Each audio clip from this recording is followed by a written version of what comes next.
உறவுகளுக்கு இனிய வணக்கங்கள்.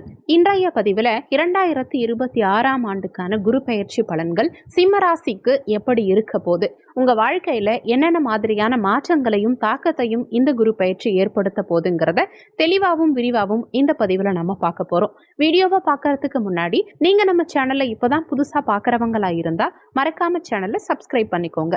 சிம்மராசியை பொறுத்த வரைக்கும் மகம் 1, 2, 3, 4ஆம் பாதங்கள், பூரம் 1, 2, 3, 4ஆம் பாதங்கள், உத்திரம் 1ஆம் பாதத்தை உள்ளடக்கியது சிம்மராசி. சிம்மராசிக்கு அதிபதி சூரிய பகவான். குரு பெயர்ச்சி நிகழும் தேதியை பொறுத்த வரைக்கும் திருக்கணித பஞ்சாங்கப்படி ஜூன் 2, 2026 செவ்வாய்க்கிழமை அன்னைக்கும், வாக்கிய பஞ்சாங்கப்படி மே 26, 2026 செவ்வாய்க்கிழமை அன்னைக்கும் குரு பெயர்ச்சி நிகழ இருக்கு.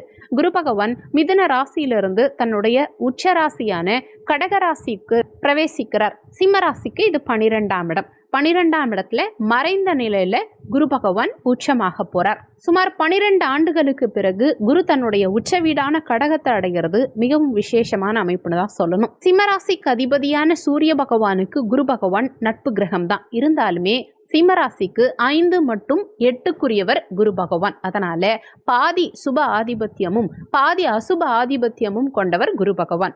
இப்போ அவர் 12ஆம் இடத்துல மறைந்து உச்சமாக போறார்.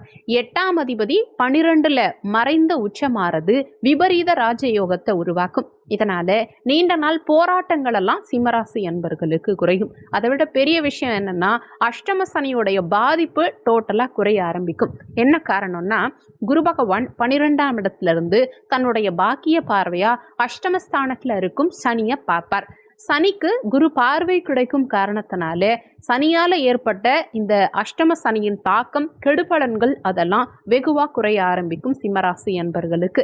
கடந்த கால மன உளைச்சல்கள் நீங்கி மன நிம்மதி பிறக்கும். இழந்த அந்தஸ்து, கௌரவம் இதெல்லாம் உங்களுக்கு மீண்டும் கிடைக்கும். 12ஆம் இடத்துல உச்ச குரு இருக்கிறதுனால சுப செலவுகள் அதிகரிக்கும். கையில பணத்தை வச்சிருந்தா அது வீண் செலவாகிடும்ங்கிறதுனால வீடு கட்டுறது, சொத்து வாங்குறது, இந்த மாதிரி சுபகாரியங்கள்ல முதலீடுகள் செய்யறது இந்த காலகட்டத்தில் உங்களுக்கு நல்லது. உயில் சொத்துக்கள், இன்சூரன்ஸ், இல்ல எதிர்பாராத வழிகள்ல திடீர் பணவரவு, இந்த மாதிரி ஏதாவது ஒரு வகையில திடீர் வருமானத்துக்கு இந்த காலகட்டத்தில் வாய்ப்புகள் உண்டு. அதே மாதிரி நீண்ட நாட்களா விற்க முடியாம இருந்த பூர்வீக சொத்துக்களை ஜூன் மாதத்துக்கு பிறகு நல்ல விலைக்கு விற்க முடியும்.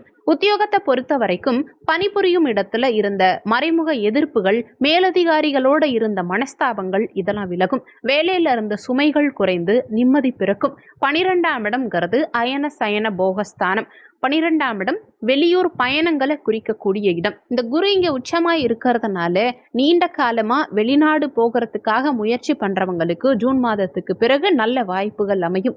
பிசினஸ் பண்றவங்க புதிய பெரிய முதலீடுகளை மட்டும் தவிர்த்துக்கணும். ஏற்கனவே செய்த முதலீடுகளிலிருந்து லாபத்தை எடுக்க இது சாதகமான காலகட்டமா இருந்தாலும் பெரிய அளவுல முதலீடு புதுசா பண்ண போறீங்கன்னா கொஞ்சம் யோசிச்சுக்கணும். மாணவர்களை பொறுத்த வரைக்கும் கல்வியில இருந்த தடைகள் விலகும். உயர்கல்விக்காக வெளியூர் அல்லது வெளிநாடு சென்று படிக்கிறதுக்கான வாய்ப்புகள் சாதகம் அமையும். குழந்தைகளின் எதிர்காலத்துக்காக அல்லது உயர்கல்விக்காக ஒரு சிலர் கடன் வாங்க வேண்டிய சூழல் உண்டாகலாம். ஆனாலும் இது உங்களுக்கு முதலீடாவே கருதப்படும். குழந்தைகளின் கல்விக்காக செலவு பண்றது சுப செலவு தான். திருமண முயற்சியை பொறுத்த வரைக்கும் நீண்ட காலமா திருமணத்துக்காக காத்துட்டு இருக்க சிம்மராசி என்பர்களுக்கு சற்று தாமதமான நிலை உண்டாகலாம். ஏன்னா கலத்திர ஸ்தானாதிபதி சனி பகவான் அஷ்டமஸ்தானத்துல மறைந்த நிலையில இருக்கார். 2026 செப்டம்பர் மாதத்துக்கு பிறகு சாதகமான செய்திகள் வர துவங்கும். வாழ்க்கை துணை கிட்ட சற்று அனுசரித்து செல்ல வேண்டியது அவசியம்.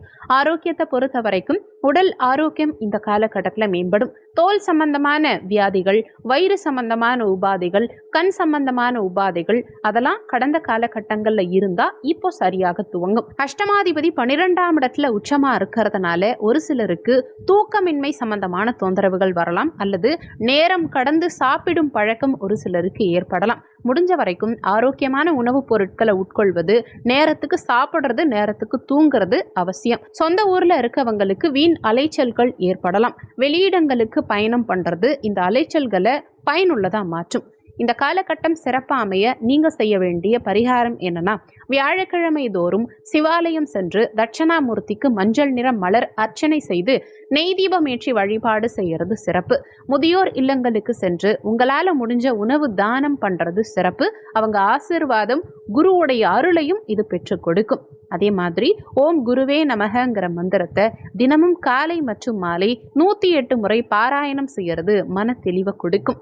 முக்கியமான விஷயம், வீடியோல சொல்லியிருக்கக்கூடிய பலன்கள் கோச்சார ரீதியிலான பலன்கள். கோச்சார பலன்கள் யாரா இருந்தாலும் வெறும் 20% தான் வேலை செய்யும். மற்றபடி 80% உங்க சுயஜாதகப்படி தான் உங்க வாழ்க்கையில நிறைய விஷயங்கள் நடக்கும்ங்கிறத மனசுல வச்சுக்கணும். உங்க சுயஜாதகத்துல இப்போ உங்களுக்கு என்ன தசாபுத்தி நடக்குது, தசாநாதனும் புத்திநாதனும் எந்த நிலையில சஞ்சாரம் செய்யறாங்கிறத பொறுத்து உங்க வாழ்க்கையில நடக்கிற நிறைய விஷயங்கள் மாறுபடும். சுயஜாதகம் பார்க்க நினைக்கிறவங்க ஜாதகம் பார்க்கன்னு கொடுத்திருக்க வாட்ஸ்அப் நம்பருக்கு வாட்ஸ்அப் பண்ணுங்க. நன்றி. மற்றும் ஒரு நல்ல பதிவோடு மீண்டும் உங்களை சந்திக்கிறோம்.